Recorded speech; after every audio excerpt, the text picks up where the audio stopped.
আসসালামু আলাইকুম বন্ধুরা, আমাকে চেনো তো? আমি হলাম ছোট্ট কালো জিরা। দেখতে ছোট হলেও আমার গুণের শেষ নেই। চলো আজ আমি নিজেই তোমাদের বলি আমাকে খেলে তোমরা কি কি উপকার পাবে আর কখন একটু সাবধানে থাকতে হবে। আমি তোমার শরীরের রোগ প্রতিরোধ ক্ষমতাকে সুপার পাওয়ার দিই, ঠান্ডা কাশি থেকে তোমাকে রক্ষা করি। পেট খারাপ বা বদহজম, আমি তোমার হজম শক্তি ঠিক করি। আর শরীরের ব্যথা কমাতেও আমি খুব কাজ করি। তোমার চুল ঝলমলে আর ত্বক সুন্দর রাখতেও আমি সাহায্য করি। আমার তেল ব্যবহার করলে অনেক উপকার পাবে। রক্তে শর্করার মাত্রা নিয়ন্ত্রণে রাখতেও আমি সাহায্য করি, তবে ডাক্তারের পরামর্শে খেতে হবে। তবে বন্ধু হিসেবে বলি, আমাকে সবসময় সাবধানে ব্যবহার করা উচিত। গর্ভবতী মায়েরা বেশি খাবেন না, রক্ত পাতলা করার ওষুধ চললে সাবধান।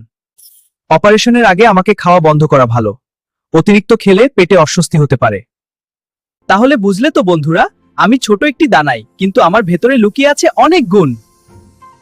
পরিমাণ মতো ব্যবহার করলে তুমি সুস্থ থাকবে। সবাই ভালো থেকো, আবার দেখা হবে, বাই।